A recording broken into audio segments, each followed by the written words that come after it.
All right, welcome everybody. Tonight is July 6, 2022. This is the Southwick Conservation Commission meeting. We are meeting via Zoom only. For your information, the meeting is being recorded.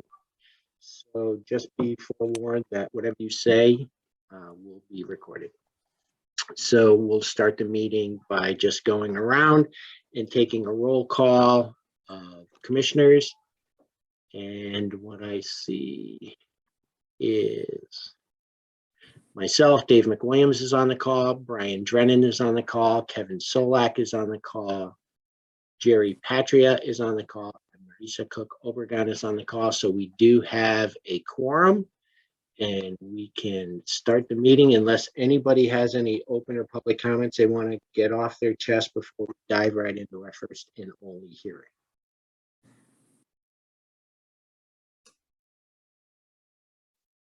Anybody raising their hand, Gene? No.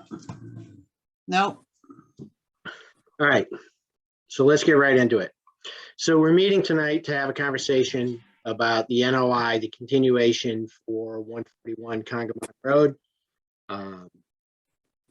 Last time we met, there was a couple of items that were left on the table. We know that the applicant is anxious to get working on his project. So we wanted to pull back around a couple of weeks in advance of our next scheduled meeting to see if we can make some headway with a couple of lagging items that were on the agenda. So, or up for discussion. So I just want to cover a couple of things regarding this project. And before I do that, can I ask who's here for the applicant? Can you identify yourself? Hello, everyone. Ryan Nelson from R. Levesque Associates. Hey, Ryan. Hello. Just wanted to thank everyone for accommodating the special meeting. Sure. I'll second that. So can you just identify yourself, please? I'm sorry, I did. I wanted to second that. Ken Eggleston here, 141 Congamon Road. Great, thanks. So there were a couple of overriding issues, and I think we've gotten past the majority of them, right? The first one was whether or not the water was going to be going through an oil water separator. We've got confirmation from the town, from DPW, that the water is going to be going through an oil water separator before it is released to Middle Pond. So can we close out that part of the conversation, or is there any other discussion that needs to have about that point? And that goes out to both the applicant as well as the commissions. Anybody have any conversations or questions about that? Okay, excellent. We'll put that one to bed. The second issue was the erosion controls at the lake. Ryan, you had proposed using, can you just refresh our memory? Sure. It was a product made by Filtrex called a Grow Socks or Green Locks. It was that it's a biodegradable mesh sock that had compost that was mixed with seed, and that would be staked along the bank and it would just grow in place. Okay, so everybody was passed on a copy of the website for that. We did have conversation about this at our last meeting. Does anybody have any remaining or new questions regarding the erosion control that they are proposing?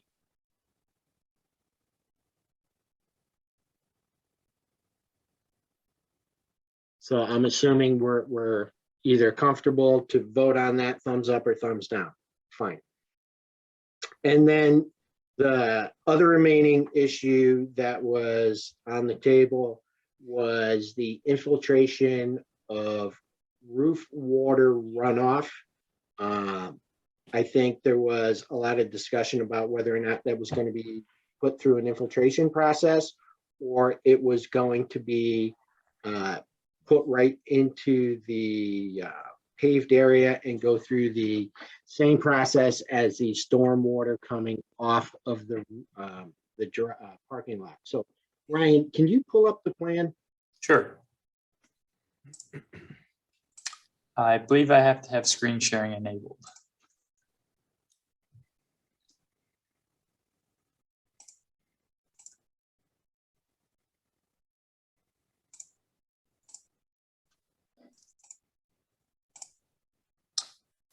Gene, is that something that you can turn on, that function for me?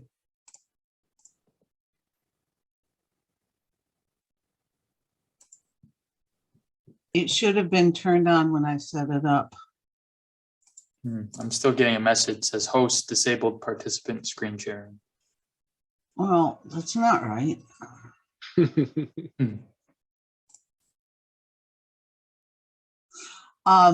Sabrina, Yes. you set this up, so why don't you try to see if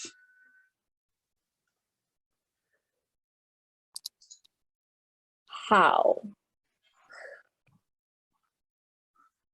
I don't know. Hmm. Share screen at the bottom, the green arrow says share screen.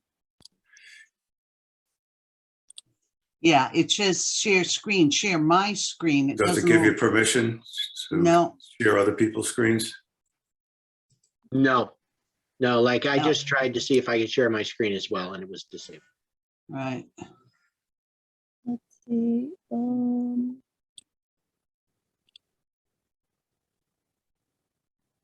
Oh, I'm signed into my personal Zoom account. I didn't sign in with. Oh, that's probably what's stopping him from being able to share. Do you want me to sign out and then sign back in to see if I have that access?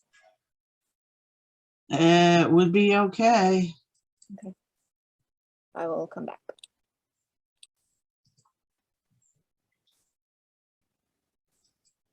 Ryan, there was a copy of the plan that came through the other day. Has anything changed to that plan? I guess, because I know other people on this call have access to that plan.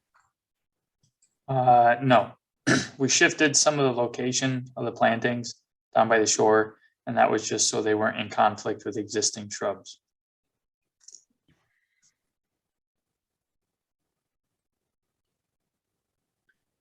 Aside from that, no other changes.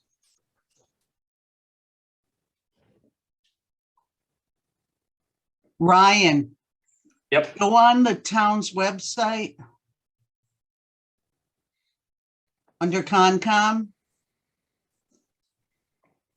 Oh, never mind. You couldn't pull up the screen that way anyways. Never mind. Yeah, that's a bigger issue. Yeah.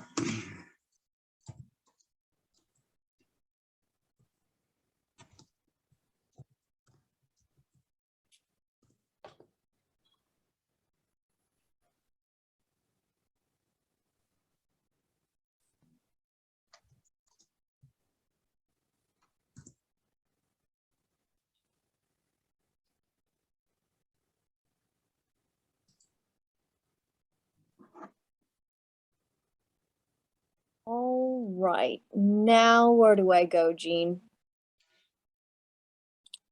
You should be able to win the setup. There's a share screen for guests. One moment. Now, when you say the setup, is that down below? Yes. Go to edit. Where you created the Zoom, go to edit.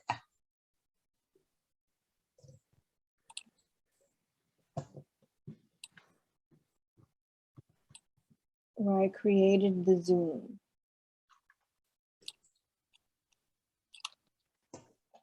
Can you show me if I share my screen? Yeah, go ahead. Let's see if this will work. But I don't know that you can share your screen if you didn't set it up. You're not setting it up for everybody.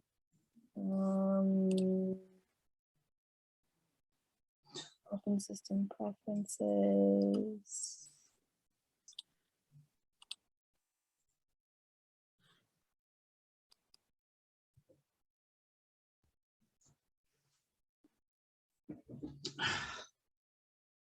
Says Jean Nielsen is currently the host. Reclaiming hosts may disrupt breakout rooms, hold screen share. Huh? What do you need? Nothing to say. So it looks like you're the host right now.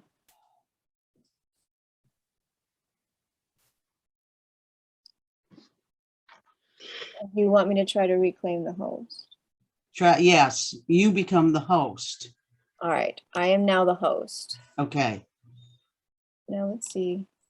now go to edit. I'm still not seeing edit. It's down at the bottom.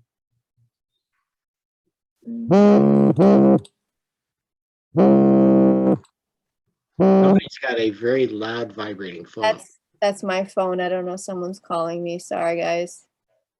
Allow Zoom to share my screen. So under more, Host this, you've disabled it for everybody, Sabrina. right? Okay. So I So see see it down bottom? on the bottom. I see mute, start video, security, participants, chat, share screen, polls. Share, pause. share screen. It should say host share screen. Advanced sharing options. That Hmm. one participant can share at a time. Multiple participants can share simultaneously. There should be a little tab that says allow share, allow everybody to share the screen. It doesn't say that. Let's see.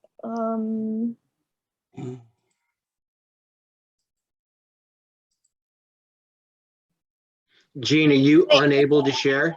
Who can share? I'm even unable to share right now because I have it up, but Sabrina stopped me from sharing. Okay, it says who can share, only host all participants. All Right? participants. There we go. There we go. I think I did it. Did I do it? I did Yes. it. Sorry, guys.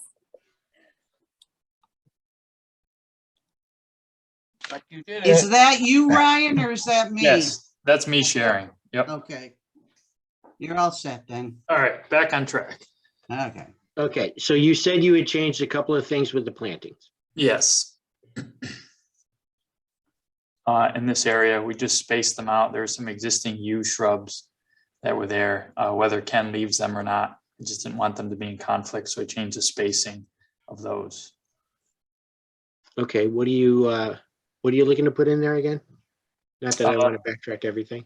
Those would be service berries along the shoreline. Okay.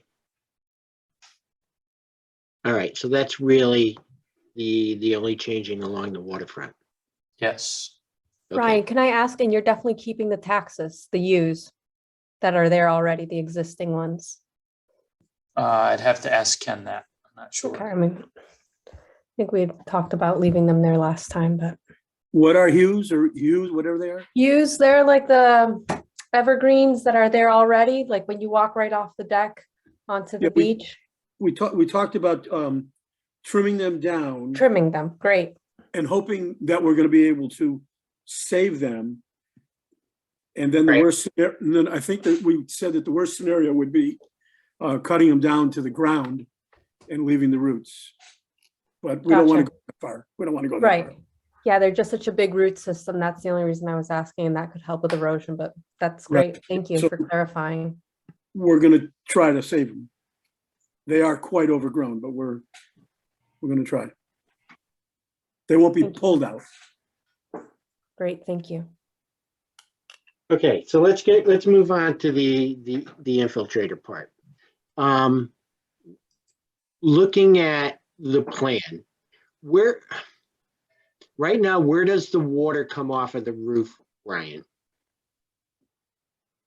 So currently, one of the downspouts at the front right corner of the building, record plans show it going to the catch basin within the parking lot. Mm-hmm. And all the others discharge on grade in the parking lot, which is sloped to those existing interior catch basins.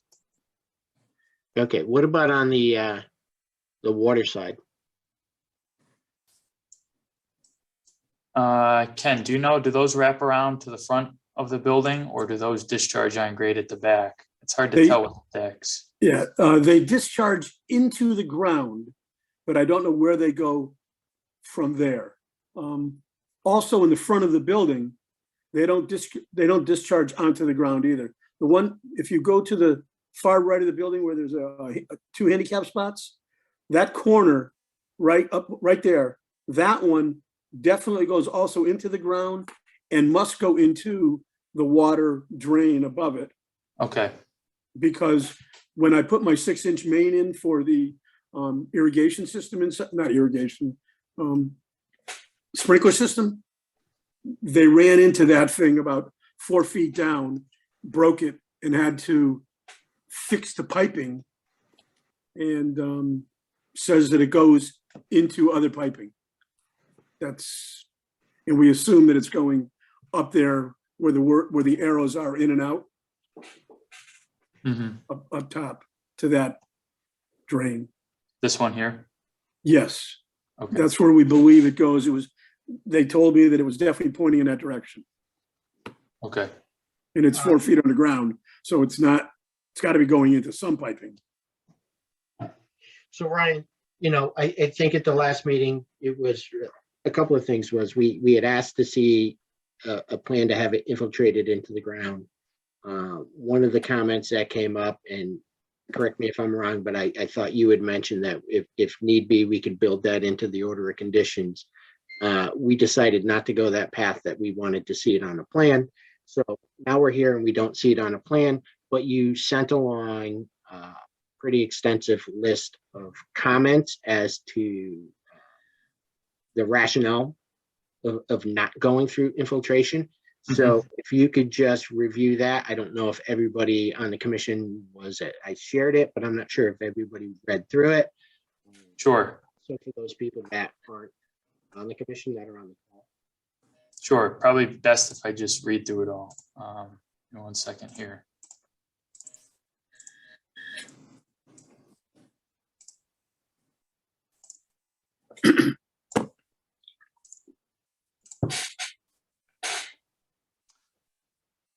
All right, so this is an email I'd sent out yesterday. Number 2 of this email deals with the subsurface basin.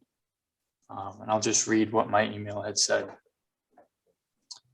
We are not aware of any town regulations that would require additional stormwater treatment measures other than the proposed catch basin upgrades shown on the last revised plan on June 15th, 2022. The applicant respectfully disagrees with installing subsurface stormwater infiltration units such as dry wells or chambers for the building roof runoff for the following reasons. Number 1, the vast majority of this project is the reestablishment of an existing former restaurant and parking lot, which has not been recently maintained. The existing building roof line will not be altered or expanded, and there will be no change to stormwater runoff coming from the existing building. The applicant is questioning why an existing building, one that predates the Massachusetts Wetland Protection Act, must capture and infiltrate roof runoff when it is not required under local and state stormwater regulations. Number 2, due to the topography, location of existing structures, and geometry of the property lines, a proposed subsurface infiltration system would have to be located west of the building, beneath the parking lot. Routing new subsurface piping in this direction would likely be in conflict with the existing subsurface stormwater conveyances, grease trap, sewer lines, concrete sidewalks, and underground electric service. Furthermore, routing all the roof runoff underground, up gradient, and in relative close proximity to the building poses a concern for impacting building drainage, especially since the building has a full basement. There is concern the building would face increased hydrostatic pressure along the western foundation from the introduction of increased subsurface water. And number 3, the applicant has already agreed to implement several upgrades or mitigation measures to improve the site over existing conditions. These include upgrading the existing catch basins to deep sump hooded catch basins, creation of surplus compensatory flood storage, removal of invasive species, and stabilization of the eroding shoreline bank by means of native plantings, as well as additional building and safety improvements and other screening measures required by the planning board and building department. The applicant does not feel that the installation of a subsurface infiltration system for roof runoff is a request that is commensurate with the scope of this project. Even just a 1-inch rainfall on the existing building would require a static storage volume of over 4,000 gallons. And those would have to be in H20 rated chambers since it's underneath the parking lot. And that would cost close to $10,000 alone and just in materials. This estimate excludes costs for labor, rerouting of existing utilities in conflict, and reconstruction of sidewalks along the front of the building after installing roof drain lines from the building. To reiterate, the proposed project does not require a stormwater management permit under the Southwick Stormwater Management and Erosion and Sediment Control Bylaws, Chapter 183. The project also does not meet the applicability for Mass DEP stormwater standards, since the total site disturbance is less than 1 acre, and there will be no new point source discharges. It is acknowledged that there are portions of work and parking expansion located within the buffer zone to the lake.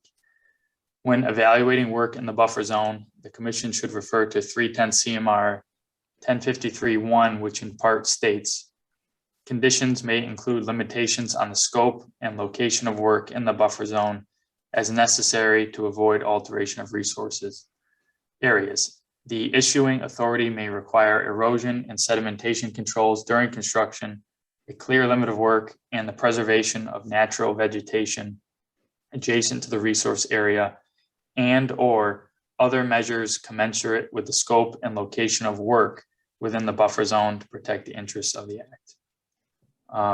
The rest, I go on to talk about the buffer zone performance standards under the town bylaw. I don't know if you want to get into that just yet, but I think that's a good, probably enough material if you guys had questions so far. Yeah, so I just want to open it up to the commission to see if there's any comments or questions from members of the conservation group. Dave, Yeah, can I ask a Dennis? question? Yeah, go Can you ahead. read, could you read the DEP response to that that was sent today?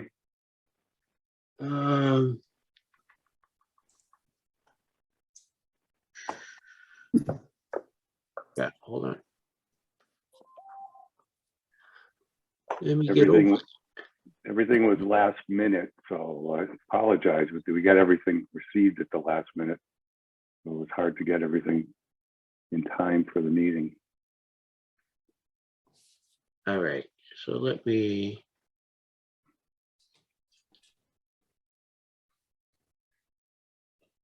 How do I do it?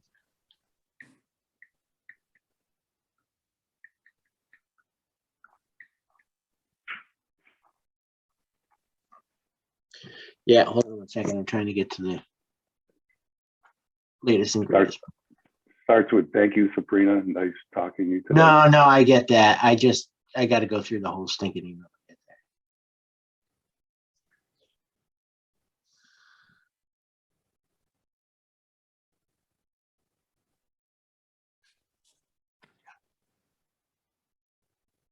Maybe Sabrina could read it. Yeah, I was gonna say. Well, I wanted to be able to pull it up. That was the whole thing, and show it. All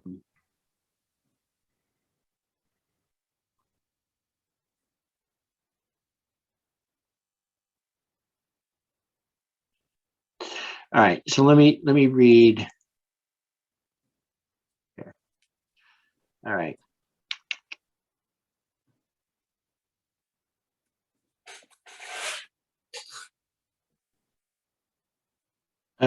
I'm going to go ahead and share my screen. Everybody see my screen? Can you guys see my screen? Yes, thanks, Dave. Okay. Yes. All right. So this is a response to a conversation that Sabrina had with Mary Grover from the local DEP office. And it said, nice chatting with you. I would start with reading up on 310 CMR 10.2.4 and 3 and 5, which discusses maintenance and improvements to existing stormwater systems. From what we discussed, it appears that there is an existing point source discharge in play. The applicant should clarify if the work may alter the stormwater management system, including changes to the site that increases the total or peak volume of stormwater managed by the system, directs additional stormwater into the system, and/or increases the volume of stormwater exposed to the land uses with higher potential pollutant loads that was designated, constructed, installed, and or improved after November 18th, 1996. In considering conditioning a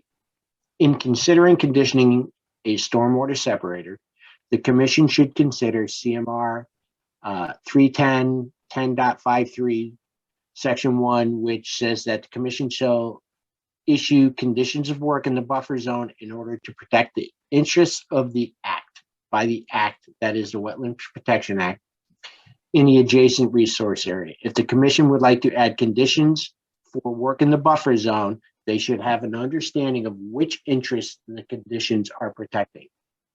For work in the buffer zone subject to review under 310 CMR 10.2, 2B and 3, the issuing authority shall impose conditions to protect the interests of the acts identified in the adjacent resource area. The purpose of pre-construction review of work in the buffer zone is to ensure that adjacent resource areas are not adversely affected during or after completion of the work. Typically, I see a commission have one list of all the special conditions attached to an order. All conditions are associated with that order and are recorded with it. It's up to the commission for how they would like to organize that. So that's what we got back from DEP today regarding this particular project. So Dennis, do you have comments on that?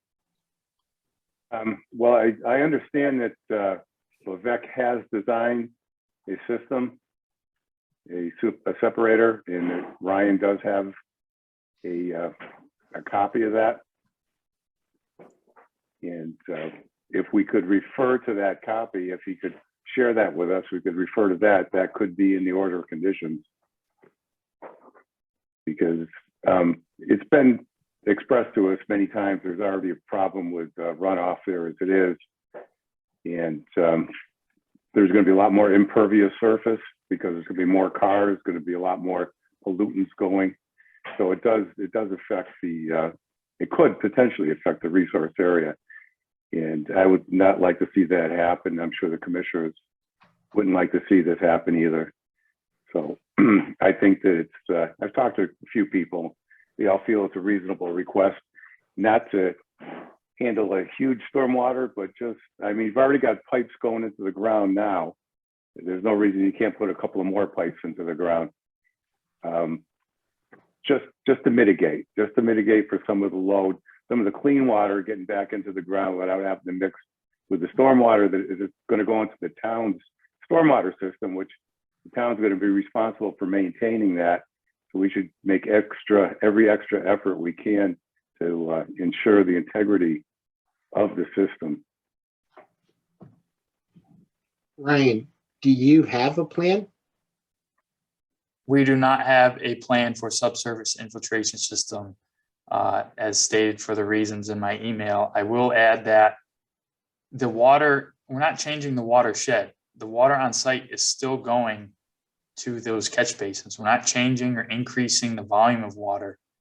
Yes, we are increasing additional parking lot area, a segment on the southern border, but that's getting treated by two treatment train methods, by the deep sump hooded catch basins, and then again by a bay separator prior to discharge.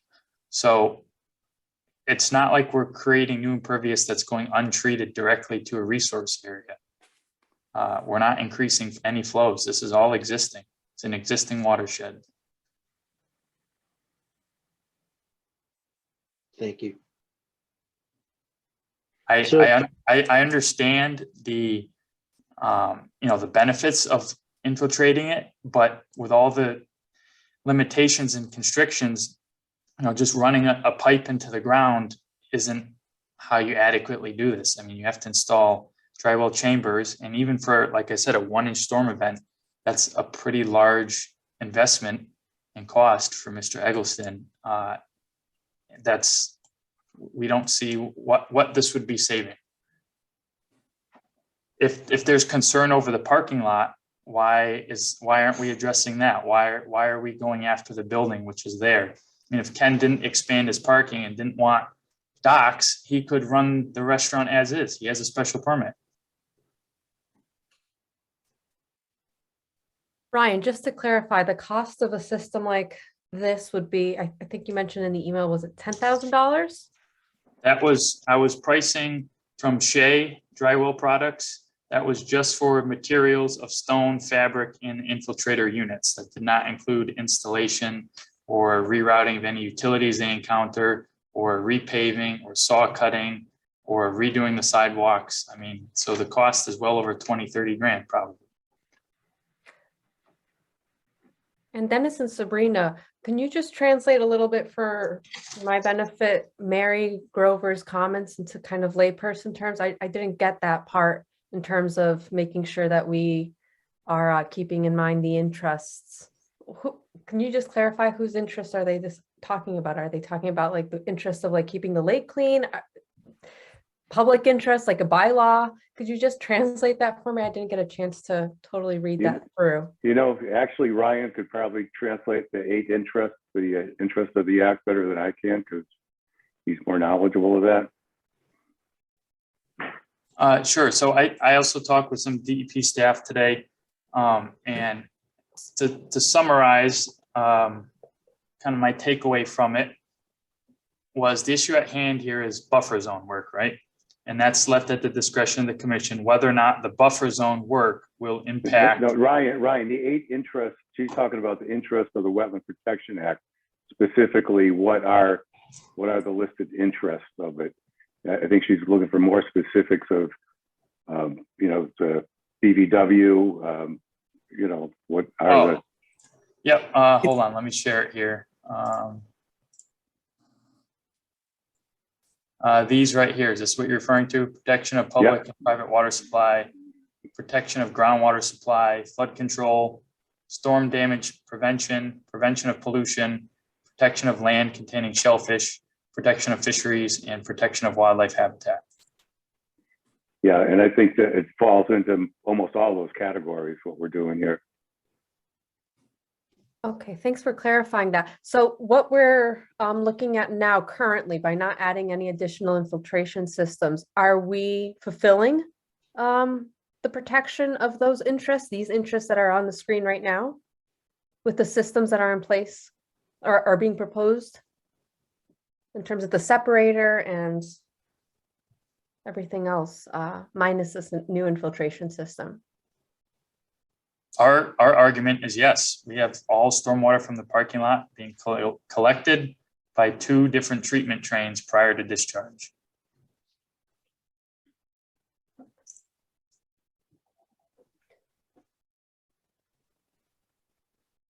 But was Mary's comment, then Mary Grover's comments, to the effect that that wasn't going to be enough? That's what I don't understand about her comment. Well, it's up to the commission to make that decision, but Sabrina talked to her directly, and I said specifically ask Mary if we think it's overkill asking for this, you know, because if it is, we don't want to do that, but do you think it's asking for too much? And what did she say, Sabrina?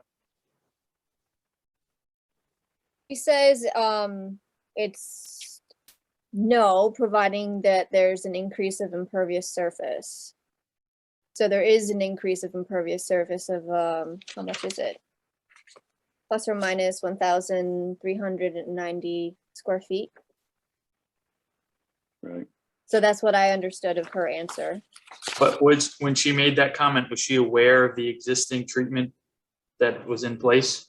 Yeah. Okay.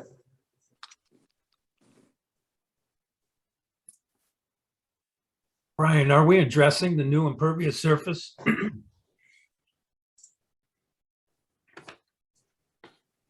Yes, it's all being collected by 2 new proposed deep-wooded sump catch basins. So just to review, it's the catch basins. So we're in total, in sum, as of right now, it'll be the catch basins at those 2 drainage points in the parking lot. There's the separator that Randy has confirmed does exist, Can you just run down the list again, just to Yep, clarify you're what correct. exactly is there? You're correct. From those catch basins, it goes to a base separator in Congamon Road and then discharges north of the road to the lake. And those are the systems in place. Okay. I guess for me, I'm looking for clarification to see if this is a legal requirement that we proceed with recommending anything further. If not, then Well, it just sounds like it's a recommendation. So No, it's an order of condition. You put it in the conditions like we have done many, many times before for houses to have infiltrated roof systems. It's done even when there's not even wetlands involved with it, but especially when there is. And if you did some research, you would find out that it's one of the best and easiest ways to get your water infiltrated, your clean water that comes out of the sky infiltrated into the ground without mixing with the contaminated water that's going to go through the treatment. Sure, it's going to go through there, but if it gets overwhelmed, if there's massive floods like there have been, if there's massive rainstorms and it gets overwhelmed, it's going to go into the lake. There's no other place for it to go to.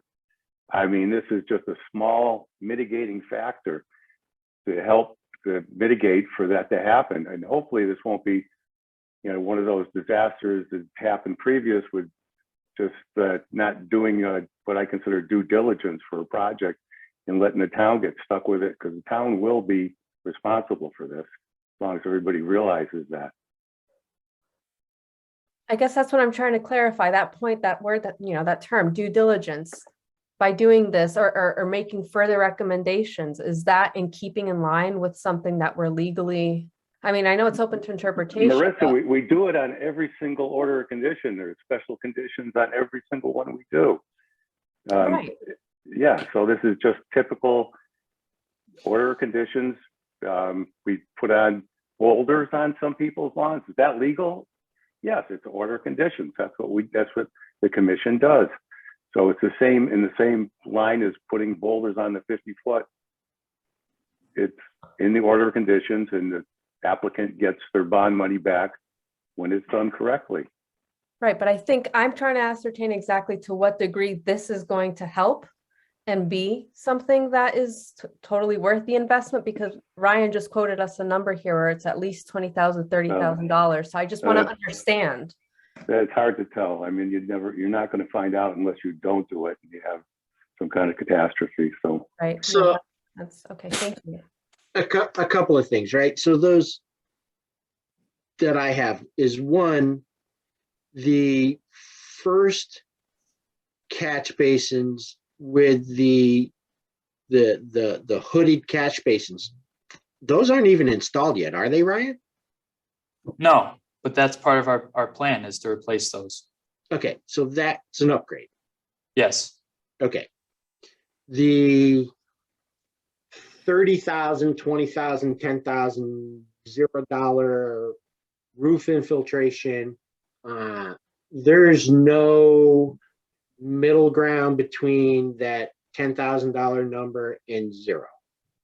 No, we were pricing a 1-inch storm event, which is One not inch. even 1 inch, which is not even meeting any of the typical stormwater standards if we did trigger them. So we're like way bare bones. I would say that storm water treatment system would be a lot more than 10,000. I mean, a typical septic system for a house is about 30,000, and that this would be more extensive than a septic system for a house. If I was a guess, it'd be 50,000 plus, but. Yep.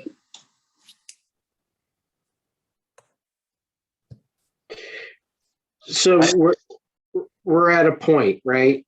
And kind of, thankfully, 2 out of the 3 big issues are put to bed, but almost where we were last time. And, I guess it's up to the commission to decide whether or not that they think, or we think, not they, because I'm part of they, we think that what the applicant has done is an upgrade to what is currently in place, and whether that upgrade is enough to satisfy our requirements as a commission.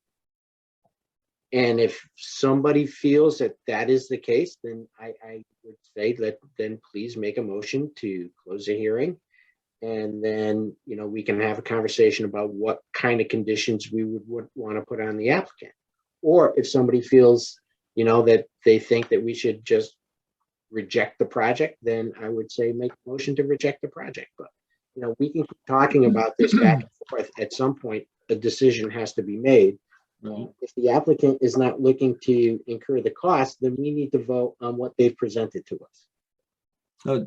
Just a question for Ryan. Is there a compromise? Is there some system that can be put in, I don't know, like gutters or something with a drain that doesn't cost as much, that would mitigate some of the roof runoff and storm damage potential? Is there something else we can do other than an in-ground system that won't cost an arm and a leg? Just Isn't as that what's already there? It's running off into storm drains. Okay. The word storm drain, doesn't that mean water from a storm? That water from a storm hits the ground, it hits the entire lake already. This space where it's less than an acre of space is being hit with water. It's hitting the roof, it's coming down the storm drains, it's coming down the gutters, it's going into the storm drains, and yes, it may end up into the lake. How many, I'm talking 1 acre of land. How many acres is our lake already? Is it 400 acres or something crazy like that? I don't understand why you're afraid for clean rainwater coming out of the sky on 1 acre land is going to harm our lake that's already getting 400 acres of rainfall compared to my 1 acre. I'm just baffled by that. It's not going to be any additional runoff than it's been for 30, 40 years. The improvements were made, I don't know, 15 years ago, whatever, Ryan could tell you when, for a septic system, the elimination of the septic system and a sewer system put in with those runoffs in there. The DPW has already told us that there's the oil separator in the road and has been. I don't understand where somebody can say that, or I guess that what my question is, I don't understand what liability can possibly lie on the town for something. I heard the word that, the town may be accepting some liability. Help me understand what liability the town would be responsible for stormwater runoff. Help me. Dave, if I could just address Jerry's question. Yeah, it really wasn't answered. So I did direct the question. I can address that because I talked to Rob Levesque today. I appreciate that. And Rob told me there was a compromise system. There's something they could do that would just accept the first flush. It wouldn't be a total, it's not going to hold everything, but it'd be a compromise, just something that mitigated, not the 30,000, 10, 20,000, whatever. But he did. I did talk to Rob today, Ryan, and that's what he told me. Yeah. What kind of system is it? That was the 1 inch stormfall event that I calculated. Oh, the 1 inch storm? Okay, so that would still require a holding tank of some sort, an infiltrator? Yeah, I mean, we're talking a 1 inch equals 4,000 gallons. I mean, so I guess my question was, is there any other way of doing it that isn't as expensive? Unfortunately, we can't use any surface area because Ken is already deficient for parking requirements. So there's no area that we can move that into, like a rain garden anywhere along the base of the building? No. Okay. Okay, that answers the question. I guess the answer is no. Okay, so that was my question. And Mr. Chairman, I just wanted to bring up one point for any other commission members have a question or make a motion. My point of confusion is, how is eliminating or removing clean water from the roof from the storm water stream, how is that an improvement? I would think you would want to dilute and have a higher volume of clean water in your system. And you wouldn't want that pollutant being a higher concentrate at the first rainfall. So, all right, so let me kind of turn that back on you a little bit, right? Because I look at it this way. If we get pristine water that comes out of the sky and it gets infiltrated right there at the source, then we have pristine water going into the ground. Now, what you're saying is if this pristine water goes into the ground and mixes with what may or may not already be polluted water, then it dilutes that polluted water, and that is what winds up coming out of the back end of the pipe. Correct. So, yeah, I mean, so if you're asking me, and this is not a scientific answer, you're getting Dave's answer. I would rather have pristine water than use pristine water to dilute something that's already fouled, right? The concentration may be different, but the total number of particulate doesn't change. And we've just done away with pollutant for clean water. So that's my opinion. Others may have differing opinions, and I'd certainly be very interested in to hear anybody's opinion. I used to think the same thing, dilution's the solution to pollution, until I went to, every stormwater class I went to was separating the clean water, the pristine water from the polluted water. I'm not a scientist either, but I've taken a number of classes in it, and I recommend the commission look into that also. But yeah, I understand what you're saying. It's like you've heard all your life that pollution is a solution to pollution, but apparently it's not. And even a little bit, you know, it's a big lake, but there's a lot of stuff contributing to the pollution and the bigger degradation of the lake. So I don't know. I wish there was some kind of compromise. I understand it. I understand that the predicament is that it's going to cost that much money. I wish there was some other way they could just, if they could just have a strip of pervious surface around the building so it came off the building and went to the ground, but it's not, it's going to hit right onto an impervious surface and just wash right to where the cars are parked. And so, and this is just, okay, so what if the additional area that was going to be paved was paved with something that is pervious, Ryan, so that that water doesn't wind up in the storm drain. It winds up going directly into the ground because we know there's pervious paving solutions, and that would compensate for what's coming off the roof. So instead of just using par that's going to just push everything into the catch basins, what if it was paved with something that was going to allow the water to filter through on site? That's a compromise. That's kind of 1 gallon for 1 gallon. I makes sense to me. I'd have to ask Ken if that's, I don't know if it's project goals or what he had in mind, if that's something he's amenable to. I would just say, Ken, you've got to pave it anyways. Why not pave it with something that's going to allow the water to infiltrate right on site? Yeah, I'm not opposed to that. I don't know that what I'm paving it with isn't already going to be doing that.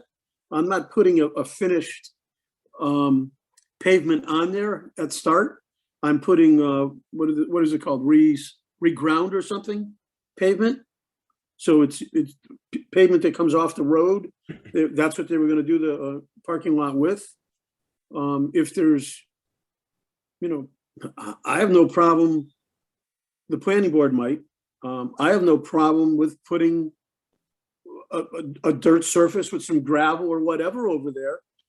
And the planning board wanted to make sure that they were well lined. Right. So that whatever surface I put there has to be able to have painted lines. Yeah, if you go over to like the Crepes Tea House here in Southwick too, right? They're not going to use what they have there. Yeah, those are pervious. I believe those are relatively pervious surfaces, and those are lined. I mean, Dennis, what are your thoughts on that? I like that idea. I think that at least it's a compromise. You know, we're doing something that, yeah, I think that's a good idea. So we could add that into the order of conditions, that they pave those parking spots with a pervious base or coat. Yeah, if you want to do that, you can do that. I have a question about that, though. If it's pervious and it lets water through, what's to say that it's not going to let other pollutants through? I mean, at that point, it's not going into the storm drainage system as much because it's going to filter through. How good is that filtration system at cleaning out other junk? Are we going to be polluting a larger area that isn't even going to get into the base separator system? I mean, I'm thinking about oil that's going to leak regardless of whether you have an asphalted or pervious surface. What happens to that? Ryan, can you speak to that in terms of how that works in terms of just sinking down into the ground? Yeah, I mean, that is a possibility. Obviously, you're not, it's not going to be as clean as the roof leader water. There's potential for, surface vehicle related contaminants. That I don't know. I'm not sure what your average contamination rate is for a parking lot square footage wise, but perhaps that permeable paver area can be, maybe the area of that's within the buffer zone increased. Maybe we can put it on maybe the upgradient fringes like this parking row. That way it's not at a low point that's accumulating pollutants. Are you sharing? Oh, I believe so. So if you had just say this parking stall here is kind of more on the upgradient side, you have your 235 contour, 234, 233. I would think installing that on the upgradient side would have less accumulation of pollutants as opposed to in the center at a lower elevation that would collect ponding from the parking lot. That's just my theory. And what other areas are getting paved? Is it just that one end, or is there going to be paving along the streets on Beach Road side as well? So this is the existing tree line, the squiggly line. Yeah. So, there's a mixture of gravel, millings, and pavement up until that area. This area is kind of overgrown with some grass sneaking its way in between. So new pavement formally is from, or new gravel is from this tree line to the southern property line. So this area in here. Well, Ryan, Yep. actually, where you've got the pointer right now, all that area in there is dirt. Okay. The previous granular stuff or whatever that may have been there is long gone, because the previous owner was looking for a buck and he rented that whole parking lot to the town's construction company who repaved Congamon Road. They destroyed that parking lot and they destroyed the bank down toward the Congamon Lake, where that handicap thing is and where the cement wall is going. So actually, new pavement is going probably back to the area of where, I don't know. Can you raise your pointer? More. Right there. That's about where real pavement exists. Okay. If you go from Beach Road to the building, right there, everything below that is going to require some kind of new pavement. What I thought that we were saying with the previous surface business is that from that point to the bankment of those parking spaces that's on the slant. So I'm talking about on the southernmost neighbor, those parking spaces right there, those are all going to be leaning downward. That's where, so that way we're not really adding pavement in the new parking lot area, if you will.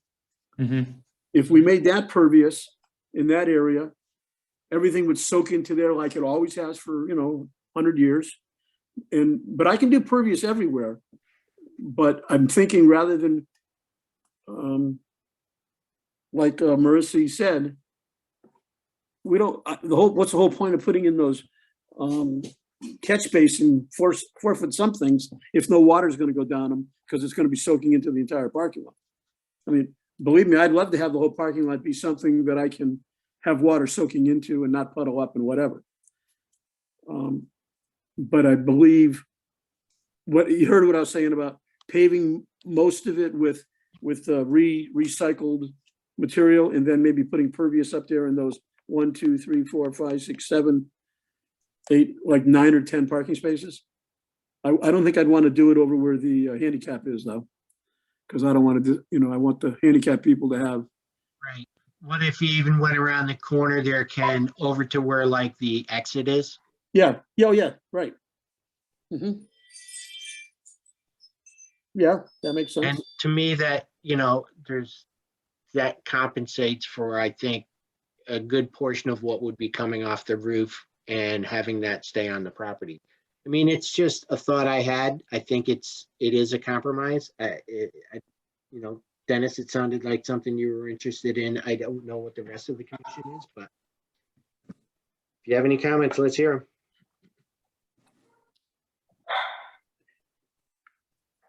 them. Well, my comment would be, Ryan, I don't know how to read your, what do you call it, your footages. But I'd rather have the flat ground be pavement of some sort. Okay. And what the areas between the Beach Road exit and the 1, 2, 3, 4, 5 parking spaces, is there a grade there? This area here? Yes. Yes. Go from 235, 234, 233. Okay, so that so yeah, absolutely. I think that what Dave said, yeah, absolutely. Mhm. So if that's a good compromise, if anybody has objection to it, why don't we discuss any objections to it? I know, Marissa, you had some concerns. But if anybody feels comfortable with that as a compromise, then I'm open to hearing a motion to close the hearing. And then we would make a motion to look at the project and put in conditions.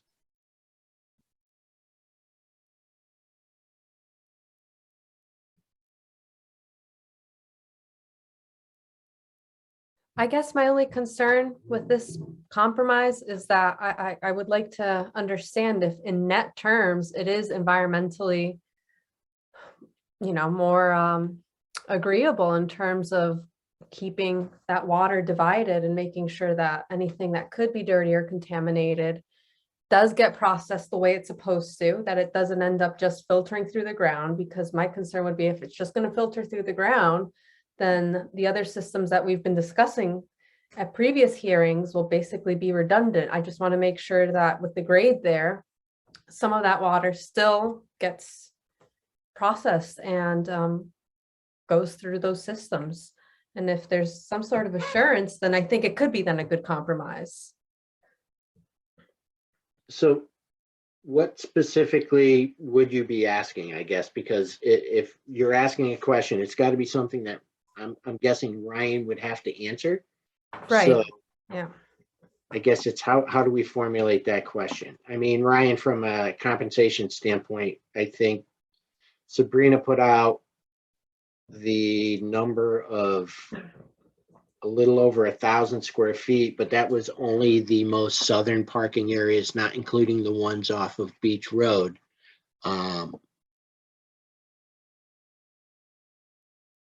Yeah, there was roughly 1390 square feet of new impervious or parking area within just the buffer zone.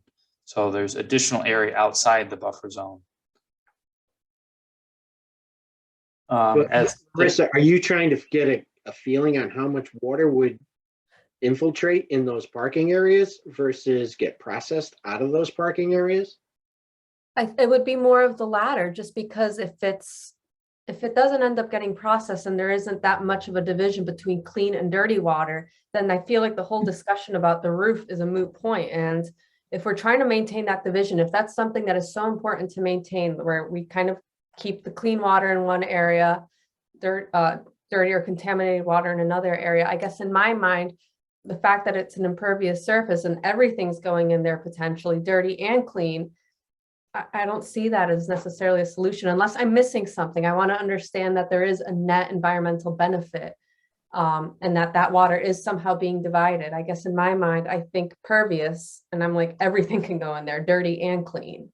So I think I may be missing something. I don't know.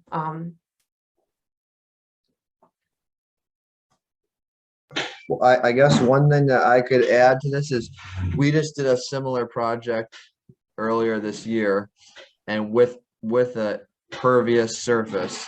And that project, the runoff from the parking lot went into the pervious surface, and then there was an outfall that would get treated after that. So this is how normally, like, either you would do an underground infiltration system, which that you could still have dirty water getting into the infiltration system, and then it gets treated on the outfall side of that. So the infiltration system they are designed to take on that dirty water, if that's, I guess, answering your question. Potential dirty water, not to say that it is dirty, but the water in the pervious surfaces goes into them first. It's the same thing as doing an underground infiltration system. It's just on the surface. So sorry, Kevin, you're saying that basically having the pervious surface is akin to the infiltration system we were talking about? I'm sorry. Other than the infiltration system that we were talking about would be treating the roof water runoff Right. rather than the parking lot runoff. But this is how they do parking lots. They do them with like the one we did had pavers, and they left like spacing in between the pavers so that the water sheet flowed to the pavers, infiltrated in the ground. There was stone under the pavers, and then it like basically infiltrated into the ground there.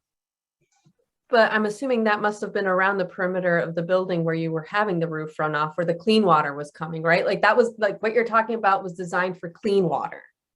This had no building around it. It was just strictly parking. Gotcha. Okay. Thank you.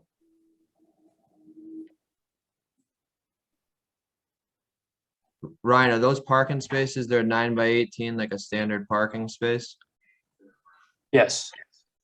So that's like, if we did the southern and western parking spaces in the south, there's like 12 parking spaces, but then there's that hashed one, which is basically another parking space, but not really designed for parking. It's probably a little over 2,000 square feet, right? Right. Yep. I just did 9 by 18 and then 13 spaces. It's like 2,100 square feet that you'd be adding. Yep. I got the same thing. Yep, 2,106.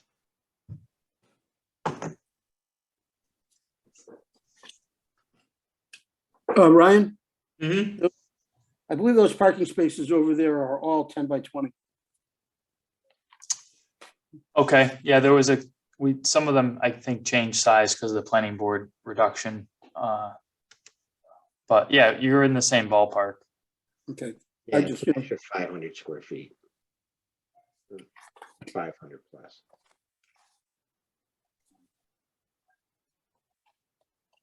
I guess if it's being confirmed that there's still going to be some grade to this pervious area so that some of that water does get treated, because that is inevitably going to be contaminated. If you have cars on it, whether it's pervious or impervious, you're going to get junk on there. And if the whole point is to try to keep the lake as clean as possible, you know, keeping those interests in mind that Mary Grover brought up, then I just want to make sure that this compromise actually reaches that, and that we're not, you know, in some way resolving one issue, but then causing another problem down the line. So. Agree. Valid point. Ryan, would that water being infiltrated in that pervious surface, would that be treated at all? Subsurface level? You would have removal of total suspended solids. Obviously occurring pretty close to the surface. But as far as, you know, higher pollutant loadings and hydrocarbons, heavy metals, nutrients, it wouldn't filter any of those out. The soil may eventually below it, but the pavers would not.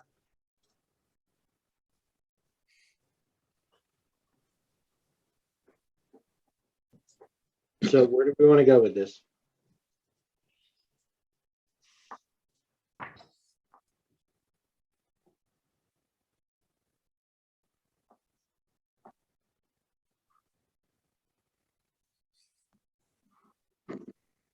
All right. Well, if nobody else wants to jump in, I'm going to go ahead and make a motion to close the hearing. Do I have a second? I'll second it. Kevin seconds. Marissa, Aye. Brian, Aye. Jerry. Aye. All right, so that's, I didn't miss anybody, right? If I did, I apologize. All right, so that's 5 ayes. Now we got to talk about if we're going to accept the project, what are going to be the conditions? There's the conditions of the pervious pavers or the pervious pavement, paved areas, as well as a bond. Okay. I am going to make a recommendation that we put a $20,000 bond on this. It's a big project. It's a lot more complicated than what we typically deal with from a house. And we get $10,000 for a house. So I'm going to recommend a $20,000 bond. And I would recommend that the 13 parking areas that we just discussed as part of the order of conditions be paved with a pervious surface. So those are my recommendations. If anybody has anything else and wants to make a motion, please do so.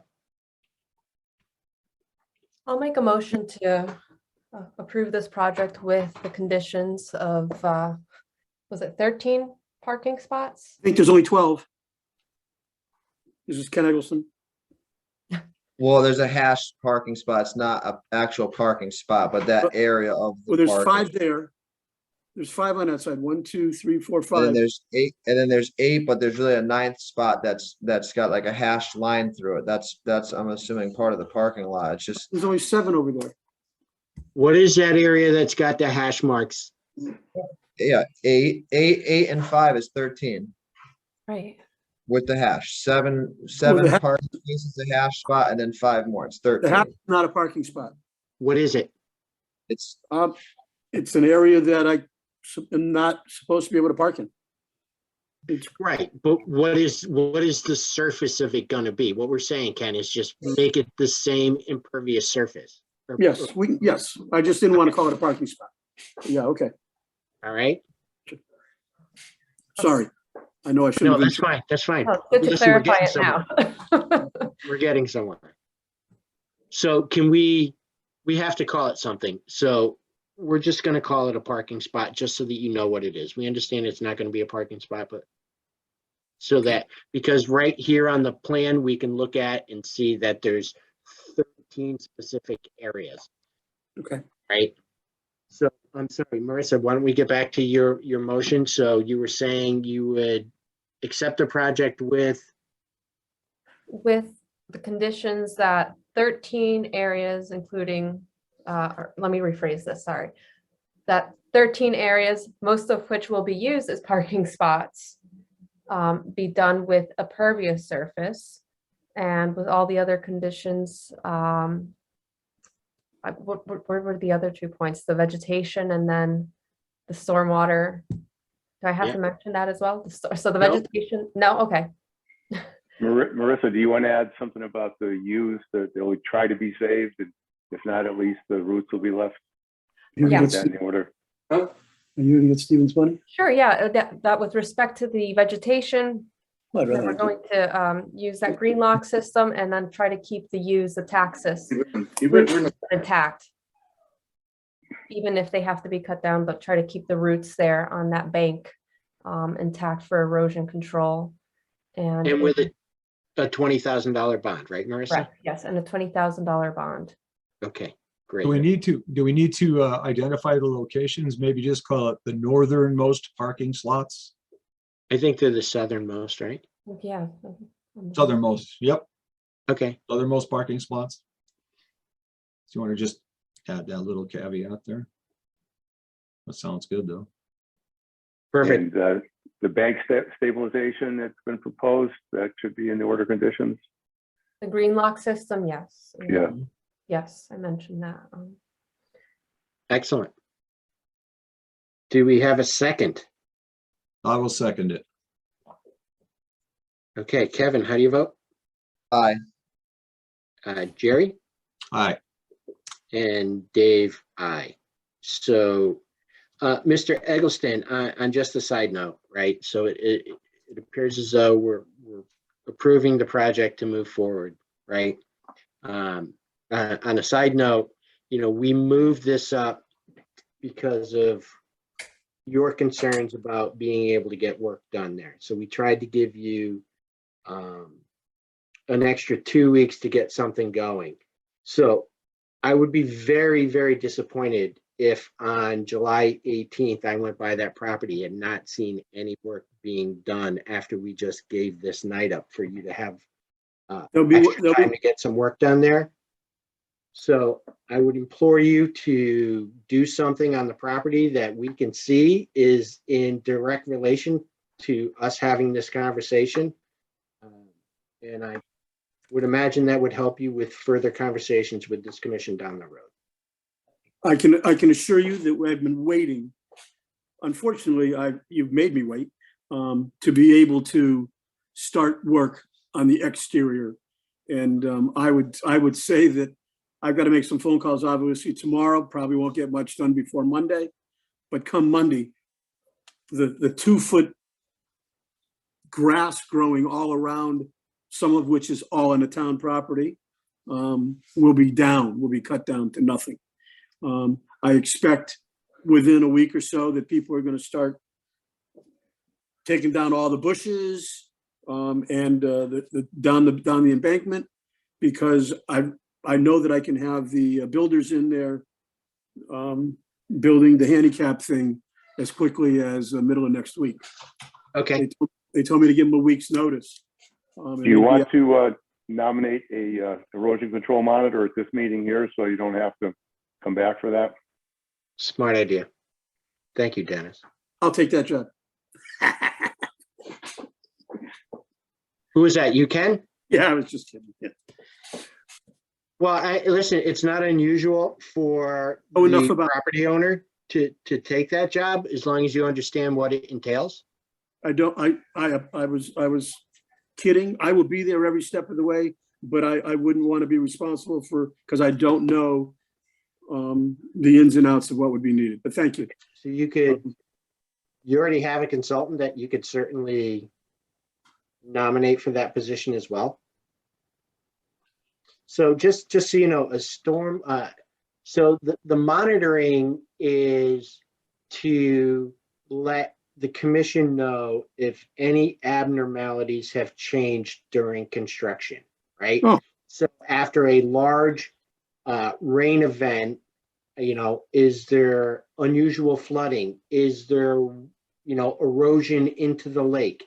Is there anything that we should be appraised of after a large rain event, or in a project like this, just reaching out to Sabrina, say every 2 weeks and say, hey, listen, nothing has changed, something has changed, just keeping us up to breast as to what's going on. Oh, that I could do. I'll be there on a daily basis. I live around the corner. I drive by it, as ugly as it is. I've been begging. Yeah. Okay. If that's what it entails, I can do that in an honest way. Yep. I'm sorry to interrupt for a second. Ryan, would you please stop sharing your screen now? Thank you. Can I just ask maybe Dennis a question? Before work gets started, the order of conditions does need to be written up and signed by the committee members, correct? Right. Submit it to the DEP. You can do that electronically. Yep, the $20,000. If you do that first. Submit it to the DEP first, because that gets the clock ticking for Mr. Eggleston, because there's a waiting period on that. And then after that, the $20,000 bond needs to be posted. There needs to be a pre-construction site visit as well before work gets started, right? Correct. So it's not, I don't see this really happening next week. Well, I think that's dependent upon the urgency on the part of the applicant, right? I mean, how long does it take to get a bond posted? You reach out to whoever. I'll bring it to the town tomorrow. The bond, I'll bring it there tomorrow. or wherever You you know, want me. as far as getting the order of conditions, I mean, DEP should be able to get that off tomorrow, right? If the order of conditions are written up, I mean, it's, you know, and getting signatures from us, it's, you know, just hounding the 5 of us that are on this call to come down and sign off on it. Okay. So part of that's on our side, Yeah. how quickly this can get done. Is the bond just a regular check, or is the bond cashier's check or bank check made out to the who? The town of Southwick? It Well, could you be can a actually have a surety- bond. It could be a surety bond or it could be a bank bond. Surety or bank? What is it? There's such thing as a bank bond? A bank You can have book, you can have an essentially. insurance company post the bond for you rather than come up, or he would have to come up with the $20,000 out of his own pocket, correct? Right. Yeah, I was just gonna write you a check. And Yeah, But you can the- do that. That's the- acceptable. Right, take but the town Michelle will take clerk, a check. but the town clerk won't have the documents tomorrow to process that bond against. You have to wait until Sabrina actually creates the order of conditions. well, then call me. Sabrina, I don't want to put that on you. If you have my phone number, call me. Let me know it's there. I'll come down and sign it and hand the town a check. But I don't want to get an insurance company involved, and you know, this is something I'm not familiar with. I assume that bond is refundable if everything's okay, right? With interest. With interest. All right. I get 0.5% of interest. I expect to get the same from you. You're gonna have to negotiate with Michelle on that one. Yeah. Okay. You don't run the bank. If you tell me how I can move ahead, but I am going to contact people, let them know. I guess that sometime next week, I should be able to start cutting down that big grass. It's been ugly to me, but I've been afraid to do it. I didn't want to upset anybody on the Conservation Commission by moving ahead too quickly or cutting down the wrong weed. Appreciate that. Okay. All right. So if you have any questions, just please reach out to the office. Sabrina, if you need anything from Mr. Eggleston, please reach out to him. It is 7:17. Unless anybody else has any questions, concerns, or comments, I will make a motion to end the meeting. And thank you all for your time. Thank you very, very much for your time, for coming out for this special meeting for me only. When I heard it was happening, I was like jumping up and down. So I do I appreciate think it. we've said all along, our intent was not to keep you from opening your business. We just want to make sure that it's done the right way. That's our job. Okay, I need a second on the adjournment, please. I'll second that. Voice vote. Aye. Aye. Aye. Hi.